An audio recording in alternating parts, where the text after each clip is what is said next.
Hi everyone, welcome to our webinar today. The topic for today's webinar is Collaborating with Community-Based Organizations, an Energy Justice Primer for States.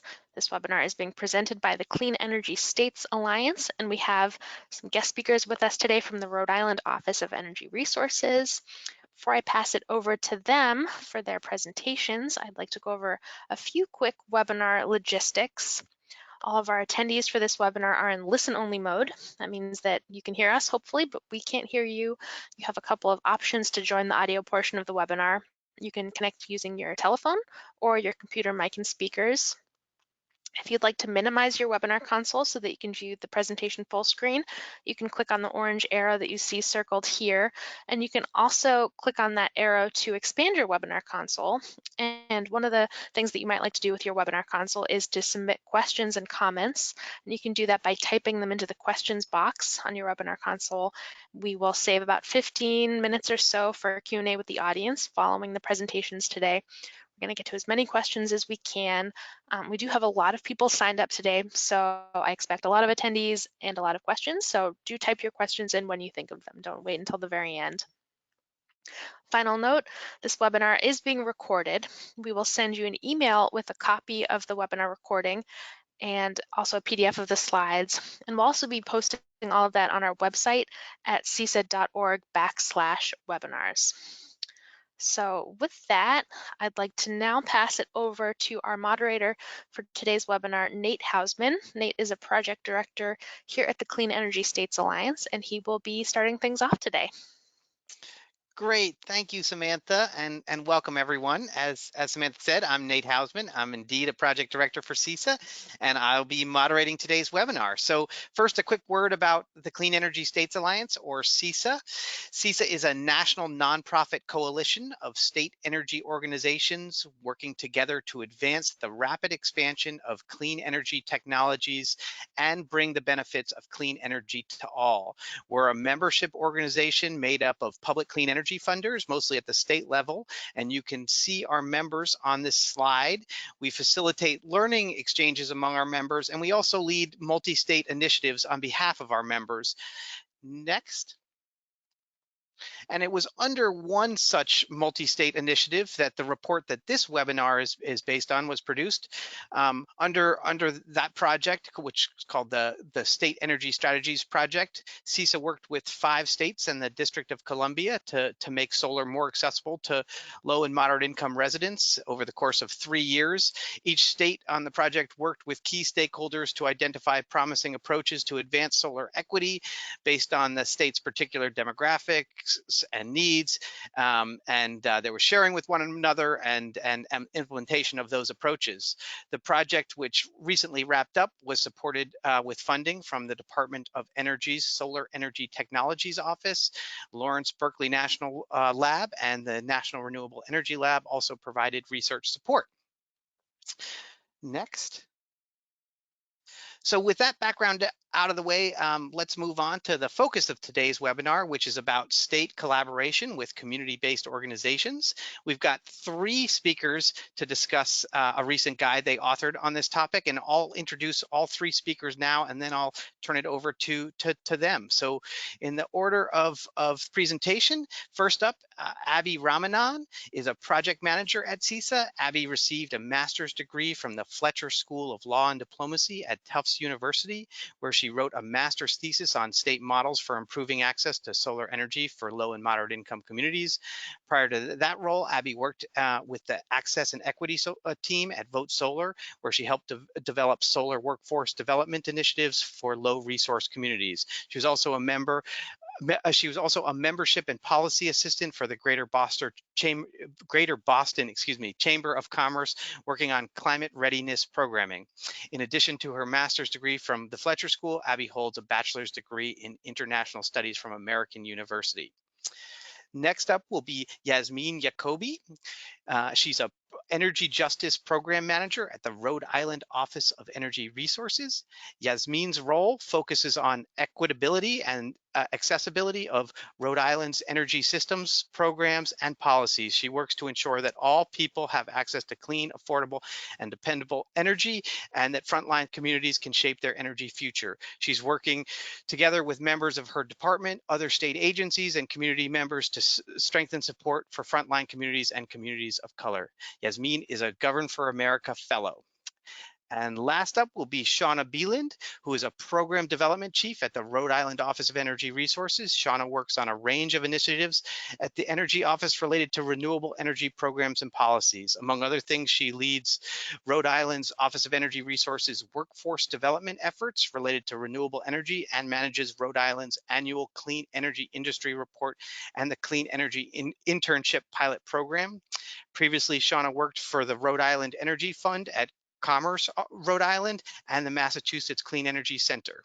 Shauna has BAs in History and International Studies from Elon University and is chair of the Rhode Island chapter of New England Women in Energy and the Environment. Okay, with that, I will pass it over to you, Abby. The platform's yours. Great, thank you so much, Nate, and thank you all for joining us today. We have quite a bit to get through, and I want to make sure I leave time for a probably robust discussion at the end, so I'll just kick things off without any further ado. So to begin with, I just want to establish some context for the discussion. As most of you know, this webinar was created to coincide with the release of the Community Outreach and Solar Equity Report, which you can see the cover of that on the slide. As Nate mentioned, this report was produced under a grant, a DOE-funded project called the State Energy Strategies to Bring Solar to Low and Moderate Income Communities project.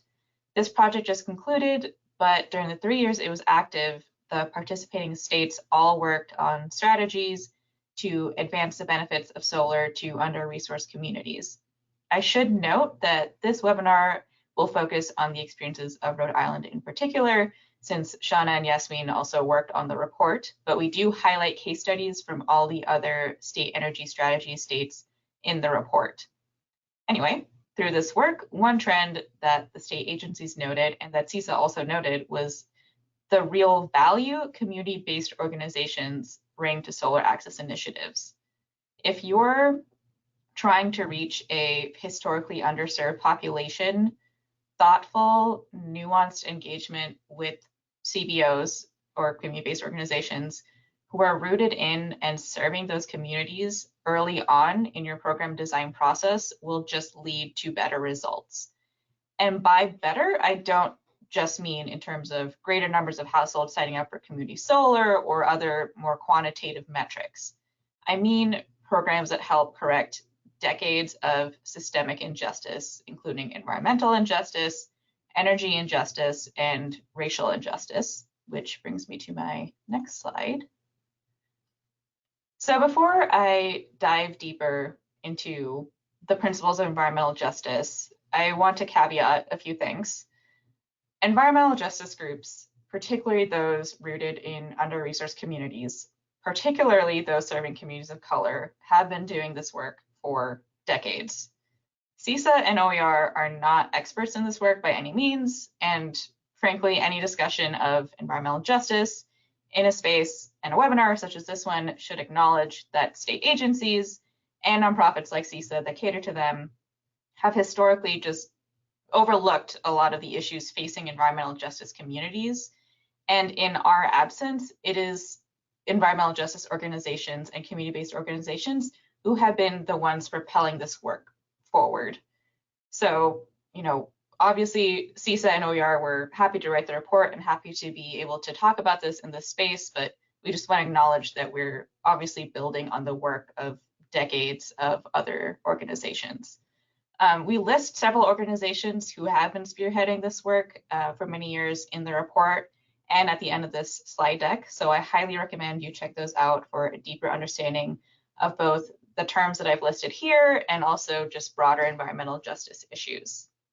So with that caveat out of the way, and with the acknowledgement that all of us coming to this work have varying levels of understanding, I just wanted to establish a common definition of environmental justice terms early on in this webinar. So environmental justice means that all people are entitled to equal environmental protection, regardless of race, color, or national origin. It is their right to live, work, and play in a clean environment. And in our work, in particular, it's closely linked to energy justice, which promotes the goal of achieving equity in both the social and economic participation in the energy system and remediating the disproportionate social, economic, and health burdens on those who have been historically harmed by energy production. Obviously, not all community-based organizations are necessarily involved in environmental justice work, but these concepts of environmental justice and energy justice, I find, are a very useful frame to keep in mind, particularly if your organization is representative of historically dominant forces, such as a state agency, when you're approaching community-based organizations for collaboration.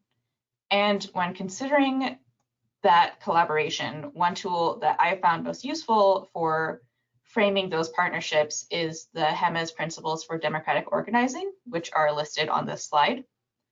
As the name suggests, these principles were originally designed for a grassroots activist context, but they can also apply to this context for creating equal, mutually beneficial partnerships rather than just recreating historical cycles of inequality.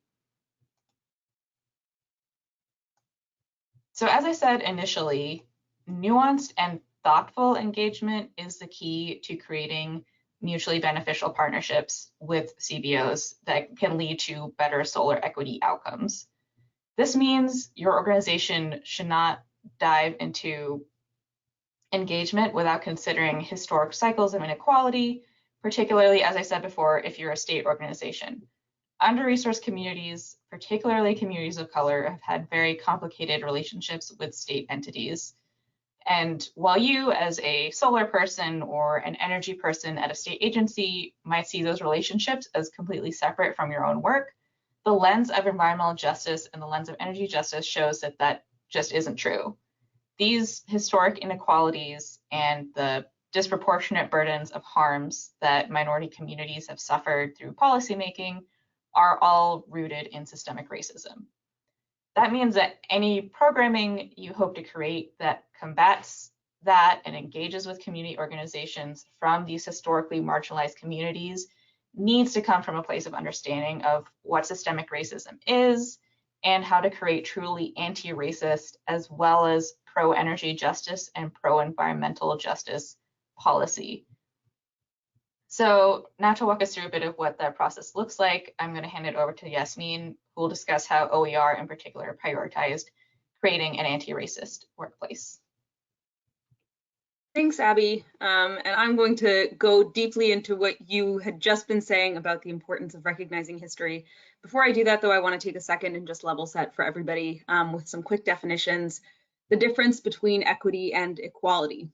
So as we can see in this graphic, equality is often used to mean giving people the same resources regardless of the situation. Equity, meanwhile, is about ensuring that everyone has what they need. That will mean expanding more efforts to some communities than others to ensure that they too end up with fair opportunities for a healthy life. So what we're seeing here in this graphic is that some folks just need more cubes. I personally don't like this image though, because it assumes the problem is with the person as opposed to the system, right? The height of the person is a limiting factor. So if we could hit next, please. This graphic I like a lot better. Here, the fence is institutional discrimination and the ground is situational differences. And we have to keep in mind that we don't all have equal footing and equal access, but that's what we're trying to achieve. We're trying to achieve that equity. So we want to make sure that everybody is able to see over the fence. Next slide, please. So before I dive into kind of the work that we have done in creating an anti-racist workplace, just a bit of a disclaimer that we're not there yet. Undoing racism and creating an anti-racist workspace is something that takes decades and is never really done, but it's important to continue that work. So as Abby was mentioning earlier, we all know that communities of color tend to be disproportionately impacted by climate change and by high energy burdens and energy poverty. But I want to take a second and contextualize why this happens, why they tend to be disproportionately impacted. It's really crucial to recognize that none of this is coincidental. This history goes all the way back to race-based slavery, of which Rhode Island was heavily involved in. So Rhode Island actually played a leading role in the transatlantic slave trade. Not only did Rhode Islanders have slaves, but they had more per capita slaves than any other New England state.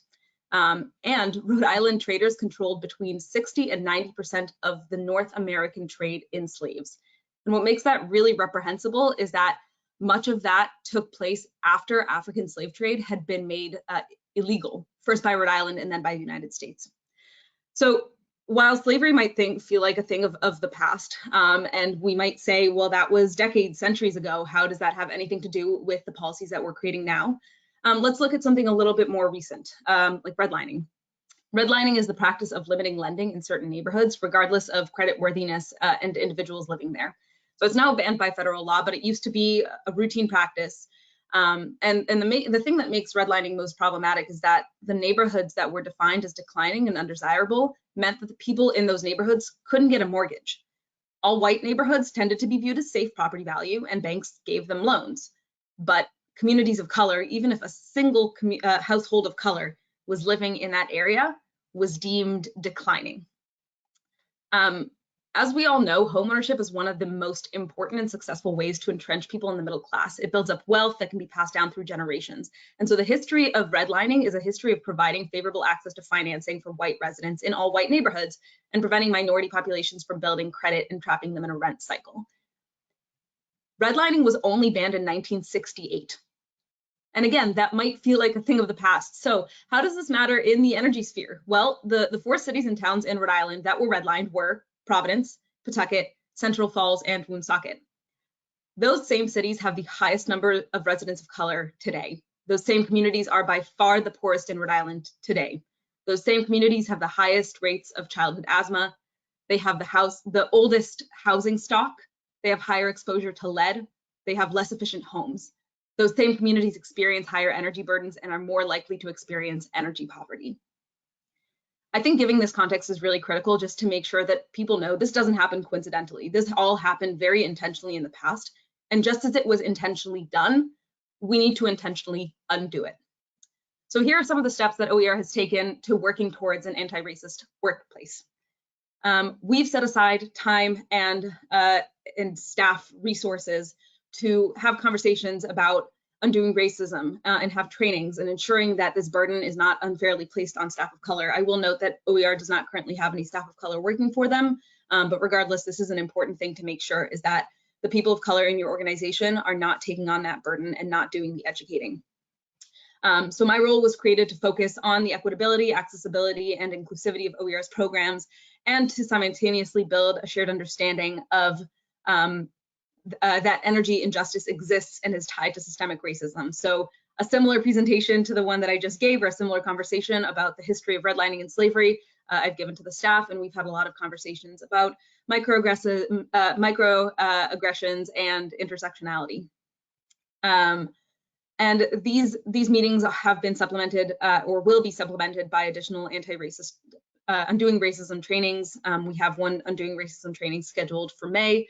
And we've also done a 21-day racial equity habit building challenge. Thus far, again, as I was saying earlier, we're only about a year into this work, and there's still so much left to do. It's only the tip of the iceberg in every sense. And so there's a lot more to do. But I will pass it over to Shauna to continue the discussion. Thanks, Yasmin. I just wanted to take a moment here to thank CESA and the team working on the SCS grant for the past 4 years. So a big shout out to Warren, Nate, Abbe, and all of our other state partners who've done a tremendous amount of work in their own states on increasing low and moderate income participation in solar programs. Next slide, please. I'm going to provide an overview of how state agencies may partner with community-based organizations, and then provide some Rhode Island specific examples of what the Office of Energy Resources has done to implement these strategies. There are many benefits to participating with community-based organizations, including more equitable participation in solar programs, new perspectives to program design, or new questions or perspectives that have not yet been raised. So how do you start? Consider taking a look at your existing partners. Who are regular attendees at public meetings? Are they mostly comprised of solar, environmental, or policy stakeholders? After reviewing who the regular attendees are, you might want to try to determine if any voices are missing in the room. Many community-based organizations are not typically involved in solar program design or have experience with energy topics generally. A solid next step might be to develop an outreach plan to stakeholders who do not regularly attend your public meetings. Organizations such as the Climate Justice Alliance, local NAACP chapters, or the Energy Justice Network are resources that can help identify local CBOs working within your state. Look internally as well. Are there active groups in energy efficiency programs that might be providing comments on those programs? Does the LIHEAP office have a list of CBOs that they work with on a regular basis? The group of CBOs that you connect with during your outreach can become a solid base of stakeholders for other programs, for other work that your agency does. Once you've completed your outreach and have established a relationship with CBOs, which does take time, it is important to bring them into program design as early as possible. This is probably one of the most important things that you can do for program design, is to bring CBOs into the conversation as soon as possible. This will help continue building trust and enhancing the relationship between your organization, whether it's as a state agency, and the community-based organizations. When thinking about public input in program design, how would it make sense to meet? Would a larger group make more sense, or would a smaller group be helpful to achieve your goals? For larger groups, consider bringing on a skilled facilitator to help these meetings, facilitate these meetings to ensure that all voices are heard. For a smaller group, possibly a working group that meets more frequently, establish a clear agenda for each meeting and practice democracy of time, especially if you're meeting regularly. Regardless of the type of meeting and the purpose of the meeting, it's helpful to publish materials in advance of the meeting or hold small educational workshops on energy topics, especially if you're working with a community-based organization that doesn't have a history of participating on energy topics, whether program design or possibly a regulatory proceeding. These actions will help participants prepare for the meeting and feel comfortable participating during the meeting. Lastly, you might want to think whether your organization could support a stipend for attending a meeting. This could be covering the cost of parking, whether at a parking meter or in the garage, or the cost of a bus ticket. So those are just some helpful tips on how you might want to engage with a community-based organization for public meetings. Next slide. So I'll give a Rhode Island specific example now. So one organization that the Office of Energy Resources with connected during the course of our engagement with the SES grant, the State Energy Strategies grant, was with an organization called the Basic Needs Network. This is a Southern Rhode Island area social service provider. It's an amazing organization that represents over 50 nonprofits in the southern part of the state, and their efforts range from training non-English speakers to prepare for taking a driver's test to get a driver's license, to helping move furniture from a store to an apartment. We held 2 meetings with their organization at the beginning of our grant. OER was looking for specific feedback on how we could help the Basic Needs Network educate their members, their community members, their clients about community solar. One suggestion they had was the creation of a brochure about community solar both in English and translated into Spanish, which we ultimately created. Their critically important feedback included raising a concern for the possible customer impacts of community solar participation on income eligible benefits from the utility. So the question was, would income eligible customers receiving LIHEAP benefits still be able to participate and receive LIHEAP benefits at the same time? So could they get a bill credit discount from the community solar and their LIHEAP discount on their electricity bill? These are the types of questions that we would not necessarily have thought to ask. And the answer wasn't immediately clear either. We had to consult with the LIHEAP office a few times to determine the answer, which was yes, but it took a couple of meetings to get to that yes. We needed to do some education with the LIHEAP staff to make sure that they knew about the community solar program, so they could do a really deep dive into making sure that they could give that yes with certainty. Customers on National Grid's income eligible rate, which is Rhode Island's A60 rate. Rhode Island only has one investor-owned utility, which is National Grid. So customers on that income eligible rate are eligible to receive LIHEAP benefits and participate in community solar. Another question the Basic Needs Network raised was whether customers who are participating in a repayment plan, also known as an arrearage management plan, would be eligible to participate in community solar. Within the past year, this question became especially significant given the number of customers enrolled in arrearage management plans in Rhode Island due to COVID. So OER worked with National Grid to determine that yes, they were in fact eligible.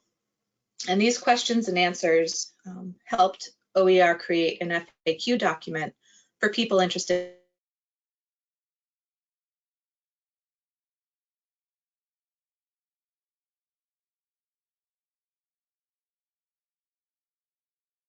in community solar. By raising the idea that an income eligible solar program, we really wish we found a better name for it, but it's now still in program doctrine and time. Can you hear me okay? Am I having audio issues, Sam? Yeah, the audio blipped for just a minute, but I'm hearing you fine just now. Okay, I will continue. Let me know if you don't hear me. Okay, thanks. This program guided 2 income eligible customers through signing up for community solar, and we provided a small stipend for their time participating in the program. Our office, working with partner subscriber management companies, identified the paperwork needed for signing up, when the benefits would start to display on the customer's electricity bills, contract length, and contract terms. We had all of that stuff presented to them, to the participants before they enrolled, so they felt comfortable enrolling. And then after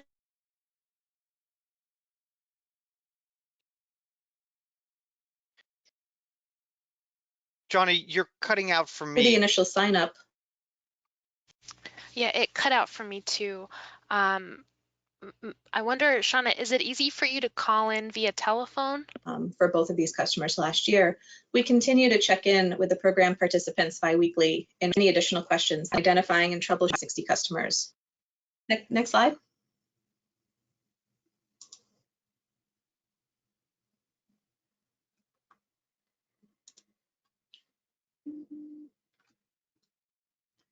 Okay, I'm going to try talking again. I hope you guys can hear me. We can hear you now. Okay, great. Sorry about that. I'm not sure what's happening.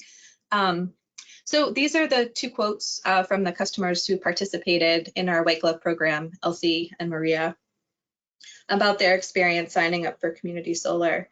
I just wanted to take a second here and thank them both for participating in that program and providing feedback to OER on their experience. So utilizing funds from our SES grant, the Office of Energy Resources went out to bid for a community solar marketplace website. This initiative provided 2 important functions: education and connecting customers to community solar projects. The website provides details about Rhode Island's community solar programs and how community solar works in Rhode Island. It also connects potential community solar subscribers with projects actively seeking subscribers. Search functionality allows for customers to search for projects by municipality, type of program, and whether the project is open for enrollment. It also provides important metrics on how many customers have signed up, how many projects have been interconnected, and the number of projects currently under development. As we see more customers enrolling that might be low and moderate income customers on the A60 rate, we do have plans on including metrics related to LMI participation on our website. We also have a community stories section with content related to community solar policy, projects, interesting reports and data. Another section of the website covers news and events, such as ribbon cuttings for new projects coming online. And as I mentioned earlier, we've created an FAQ document, and that FAQ document includes an income eligible specific FAQ list of questions and answers, including the 2 questions that were raised by the Basic Needs Network I mentioned earlier. Of course, this website can only serve its function if it's up to date, and this requires monthly communication with subscriber management companies and community solar developers for metrics and project updates. This regular communication provides a solid foundation for OER to created a low and moderate income community solar working group this past summer. The purpose of this working group was to help craft a low and moderate income plan that could be used in the future to inform legislation to expand the community remote net metering program, which is one of Rhode Island's 2 community solar programs. And this legislation ideally will propose a 20% carve out for low and moderate income customers to participate. The original community remote net metering program, which was created in 2016, did not include an LMI carve out. Through this working group's efforts, OER met with various CBOs and interested residents about the LMI plan. We held 3 meetings, 2 during the day and 1 in the evening, to accommodate as many attendees as possible. Luckily, OER was able to identify resources with DOE's, the Department of Energy's National Community Solar Partnerships opportunity for technical assistance, and we were able to bring on a facilitator to lead those public meetings. Hopefully, components of this low and moderate income plan will make it into the legislation to expand community solar in Rhode Island. There's a House bill and a companion Senate bill, so we're hopeful that we'll see more community solar projects in Rhode Island in the coming years with more low and moderate income customer participation. There are more examples of case studies of states working with CBOs, as Abbe mentioned earlier, in the report. We only had time to cover examples in Rhode Island today, but there are other state stories that are definitely worth the read.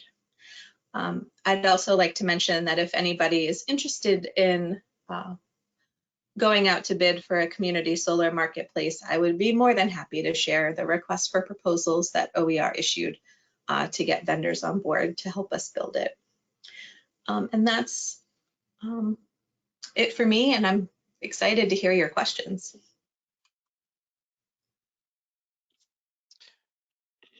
Great. Well, we'll move along to the Q&A. Thank you, Abbe, Yasmin, and Shauna. First question is from someone a representative from the Energy Democracy Alliance in New York, who notes that they co-designed a process with NYSERDA to create a semi-permanent regional clean energy hubs to serve as a one-stop shop for energy solutions, particularly LMI and BIPOC communities in partnership with community-based organizations. And this is a question for Abbe. Curious to know where the CESA project is going next and how they could engage. Yeah, that's a great question. So CESA is actually continuing to produce work and kind of do more research into how community-based organizations can engage with state energy agencies. We actually just kicked off a new DOE project, or we will be kicking it off at the beginning of April. It has a very long name, but it's community-based organizations and state energy agencies for low to moderate income energy knowledge dissemination. We'll probably come up with something catchier in a few months, but that project is, in particular, is looking at how community-based organizations are engaging with state energy agencies, and what are the kind of roadblocks that they're experiencing with engagement, what are their perceptions of solar and their education, and how can state agencies kind of navigate those obstacles. And stay tuned, because we'll actually be announcing dates for a national workshop in which we hope to include both community-based organizations and state organizations, and kind of do some mutual learning in that. Great, thanks. Next question is perhaps maybe Shauna could take a first crack at it. Do customers on the low income rate with National Grid receive a lower net metering credit? No, there's no additional benefits, which makes marketing or outreach to LMI customers a little challenging in Rhode Island.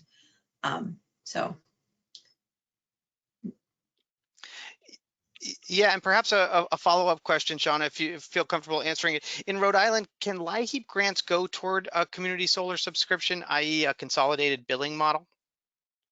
Not at this time, but there, as many of you know, there's been a lot of money sent to different states through the federal government. So we're actively exploring options to work with the LIHEAP office to expand options for saving ratepayer dollars or low and moderate income customers money.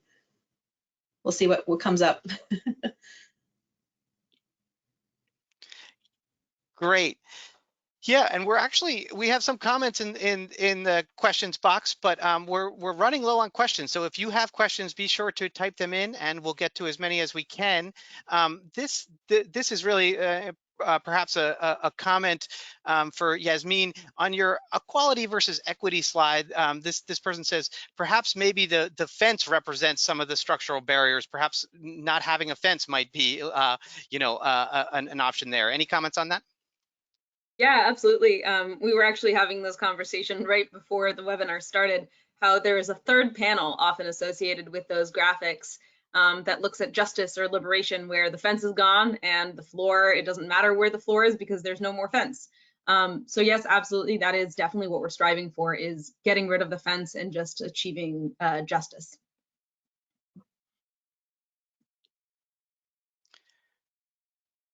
Great, thanks. Yeah, a question about solar generally, and I'll sort of open this up. On the low income rates through National Grid or otherwise can make it more challenging for solar to pencil out, particularly rooftop solar. Any comments on that dynamic from anybody? Yeah, this is something that we've recognized as a problem in Rhode Island, but we haven't really done a good job addressing it. And we hope to make some changes to our existing programs, including our Renewable Energy Fund program in the future, to try to address this problem. But it's long been on my radar, and hopefully we can take some action later this year. I would also add, I think this is a great time to plug community engagement. I think for a lot of state organizations, coming up with kind of creative workarounds for these types of issues can be really difficult. And one thing that can be beneficial when figuring out if there are workarounds or how people are benefiting from existing programs, or if people aren't even accessing benefits, is to really get into the communities and see what their understanding of these programs are, and if they're not even getting the benefits, or if there's a different way that you could be designing something to reach the most number of people. That's a good point. It reminded me that we need to, we're in the process of compiling data about the number of people and the various electric rate codes of the off-takers of our current community solar programs and our rooftop solar programs. So I think collecting the data first to really identify what the landscape is of LMI participation in our existing programs is where we are right now. And once we, have some good solid numbers behind that, we can go forward and start engaging community-based organizations on how we can move forward with designing programs or program changes that might see increased participation of LMI customers in those programs. Great, thanks. Next question, for anybody, any specific examples of funding sources that are available, grants or otherwise, to support education and capacity building for community-based organizations to work on solar?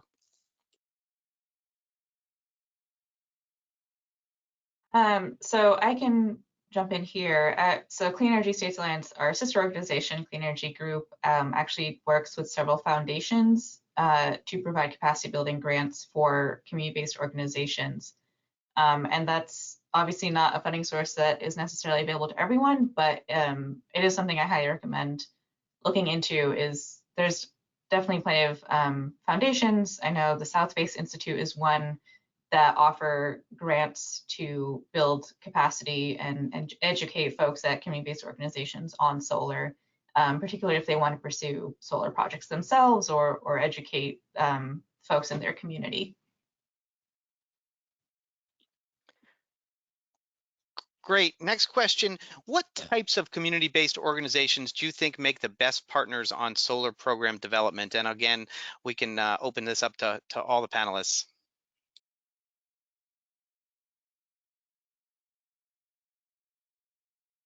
Yeah, I can jump in. I think that it's definitely important if there are community-based organizations and frontline community organizations working on energy topics already in whatever capacity, whether it's utility advocacy or clean energy advocacy, making sure that they are a part of that conversation, but not limiting it to those groups. Having conversations with housing justice groups, for example, is a really good way to expand outreach and make sure that other folks who may be tangentially related to this work can have a voice. But Abbe, I'm sure that you also have some thoughts. Yeah, I mean, I think just to echo what you said, Yasmin, one thing that we emphasize in the report is really that don't just kind of try to recruit organizations that already know about solar or that you've already worked with, because so many groups have kind of intersectional knowledge and experiential knowledge, and even if they don't know a lot about solar or energy, that the trust they have within their communities and also the knowledge of the issues facing their communities is just so much more valuable. And also, when you have a mix like that, you just tend to get better conversations in general when you're doing community engagement. Yeah, and I'll quickly add just to what Abbe was saying. There's a lot of assumptions that the energy field and the energy sector is a very technical space, and it tends to be. It has a lot of technical things that people need to know in order to participate. But there are ways to get community knowledge into the conversation without needing that technical expertise. And the community has so much untapped knowledge that we should be striving to get and learn from and work with. And so, even asking questions like, have you heard of community solar? Do you know what that is? Like, is it something that you'd be interested in? How do you heat your home in the winter? How high are your bills? All kinds of questions like that don't necessarily need that technical expertise, but might lead you to understand some barriers to participation or to access of some of the programs that we're offering. Great. Next question. What suggestions? I know the guide is primarily focused on executive branch agencies, but do you have suggestions for working with state legislators, state senators, and state representatives looking to deepen justice principles in state level energy initiatives?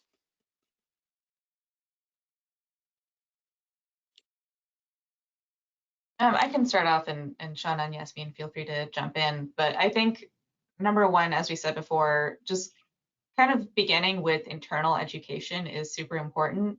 You know, it's difficult to discuss the importance of environmental justice or of racial justice if not everyone's coming from the same place. And obviously that's not always feasible.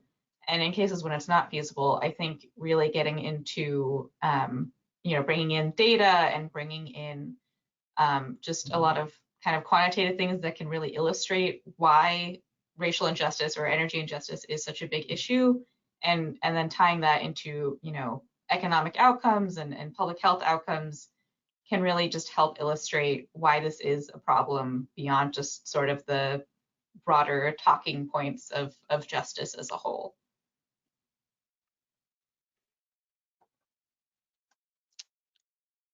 Any other thoughts? Very good. We'll move on. How do you approach, you know, what are best practices for compensation and access for community-based organizations and access to workshops and focus groups and state proceedings? That's a great question. It's something that you obviously need to budget for first and you know, organizing your meeting.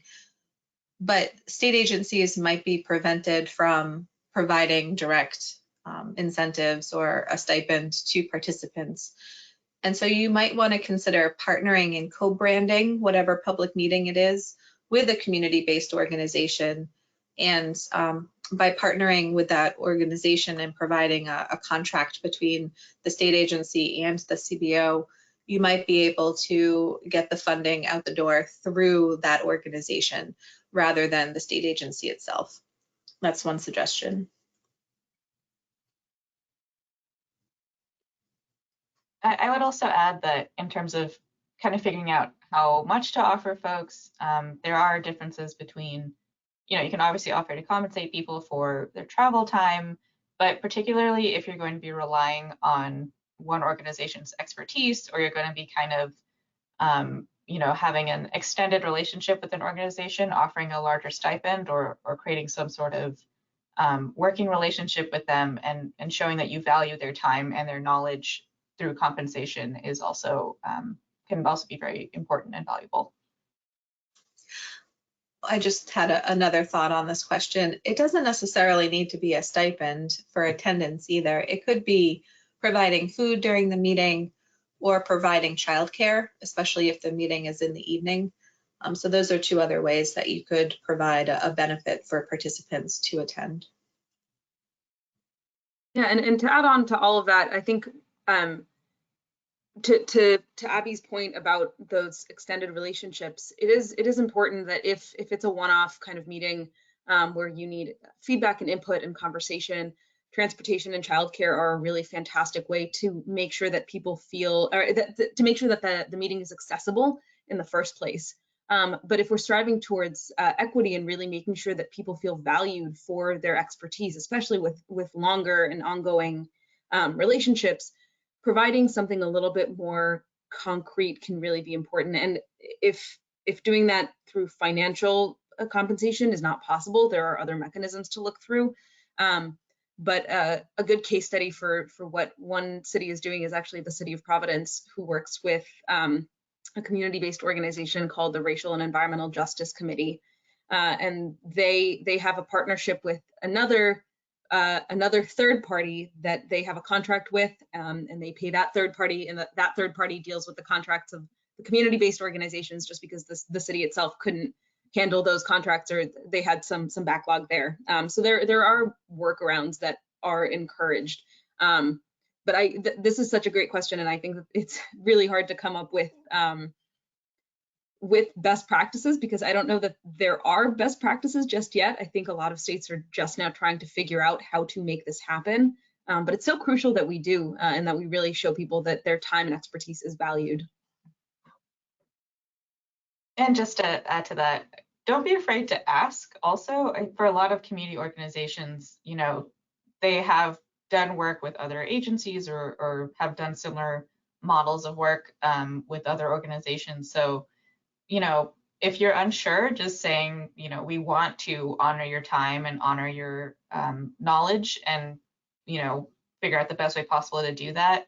That can be a really meaningful start to a relationship, is just showing that you have the best intentions possible. Good. Next question is about what community engagement looks like in this virtual environment that we're all in due to the global pandemic. What's the new community engagement? How does that look?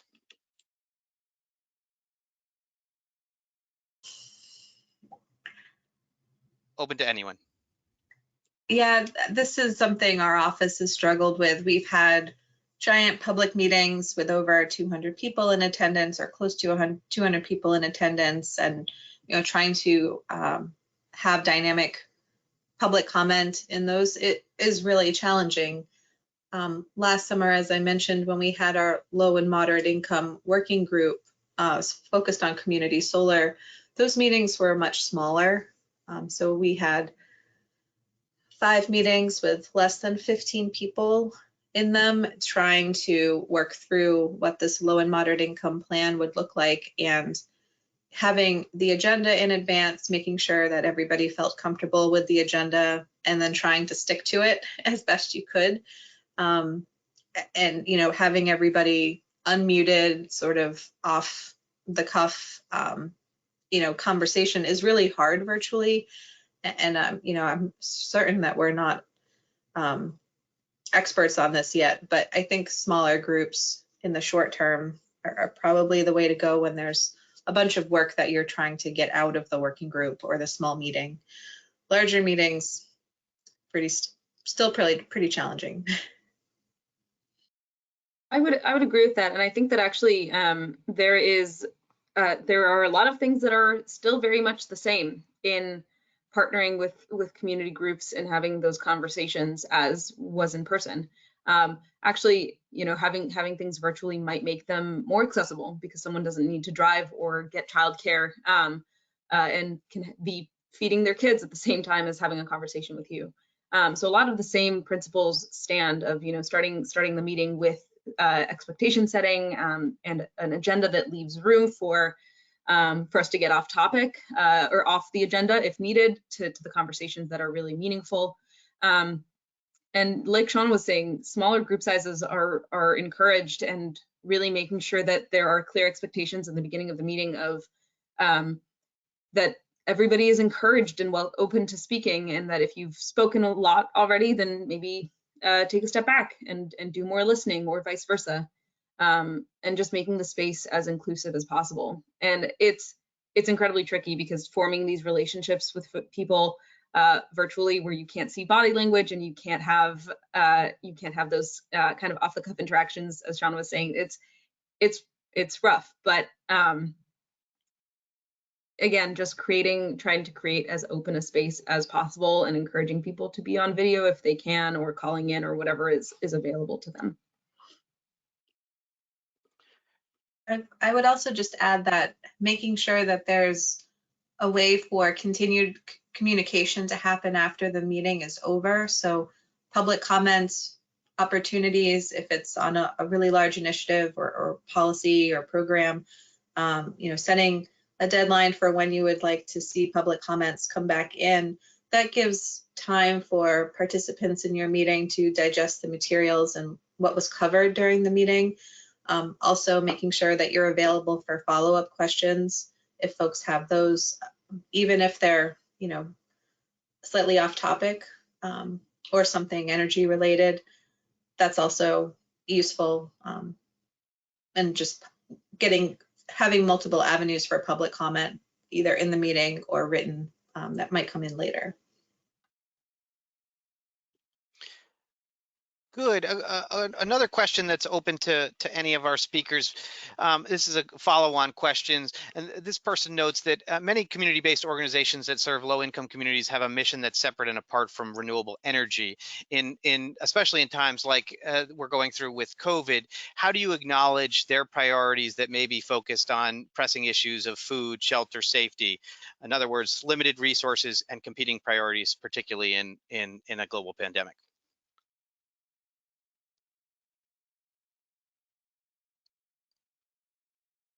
Yeah, I think that's a great question, and one that is definitely really important right now. I think being very mindful that a lot of these organizations, again, have very limited capacity, and particularly when they're already stretched very thin by serving an unprecedented need right now. Maybe it's not the best time to engage with them. Maybe this is when you start a relationship and you say, hey, we're interested in participating with you further, but we understand that maybe right now is not the time, and yet maintaining an open line of communication is definitely important, and kind of acknowledging that, even if they can't contribute to what you need right now, you still value that relationship and value their expertise is definitely important.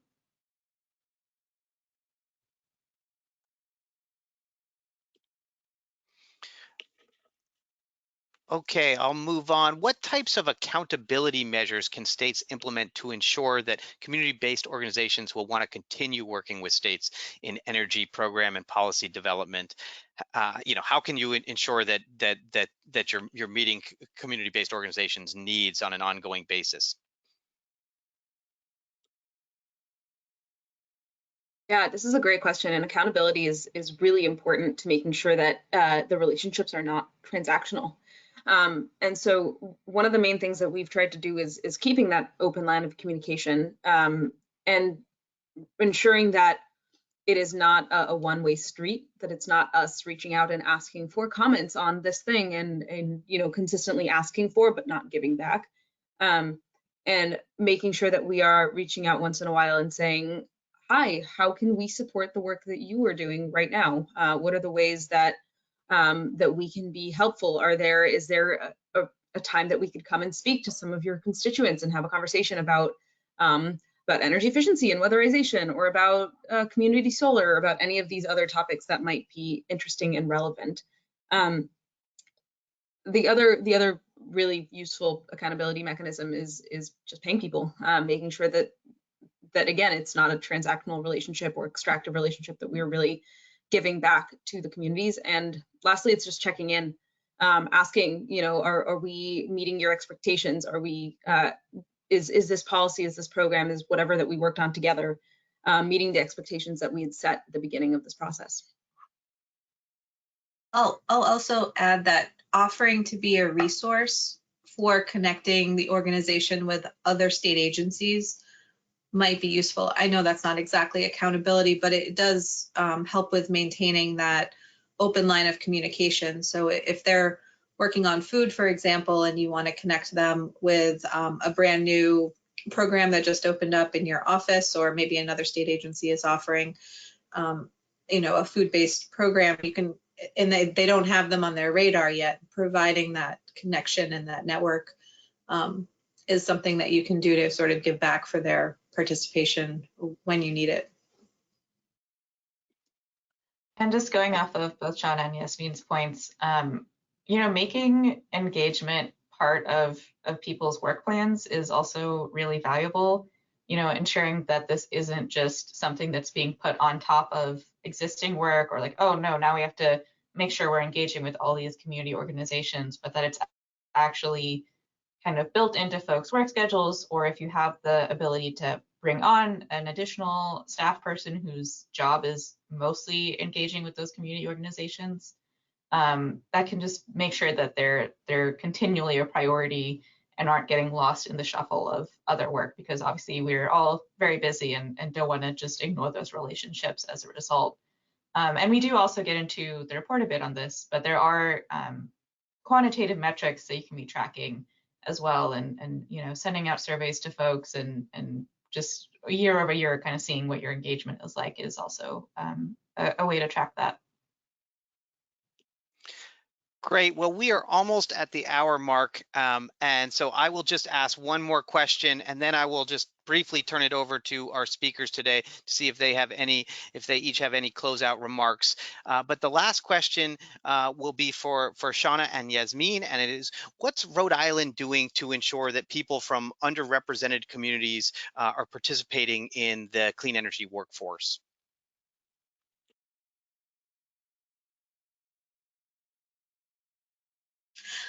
So I think we can say that they're being counted.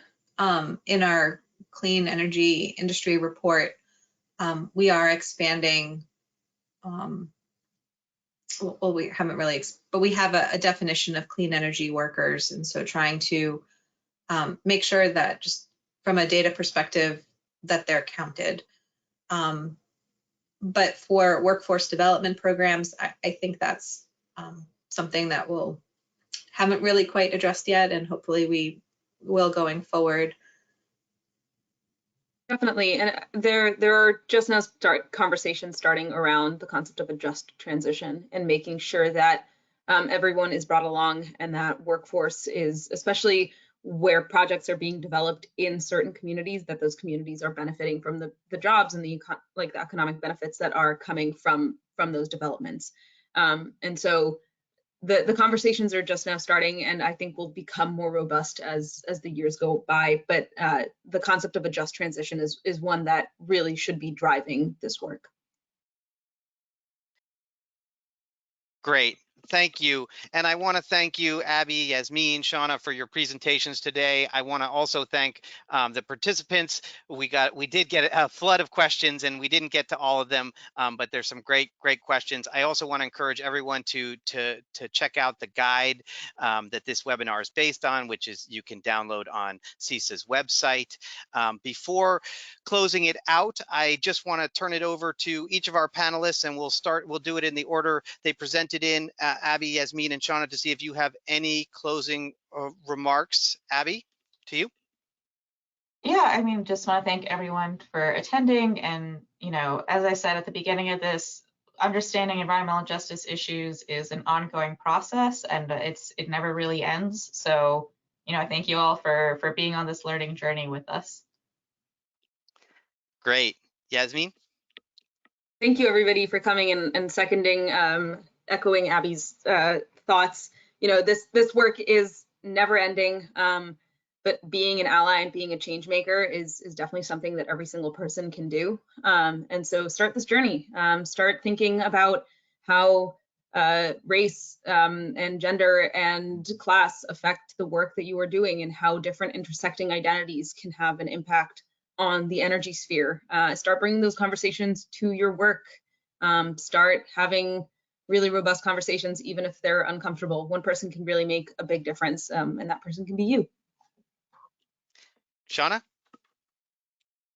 So at the beginning of the SES grant, equity was not a word I used every day. In fact, I could go weeks without using that word. And now I think it's part of the daily vernacular that is in the energy space, especially in our office. And I definitely want to thank Yasmin for that. And you know, this grant effort has really opened my eyes, opened OER's eyes to these really tough issues, and I'm really looking forward to tackling them as we go along.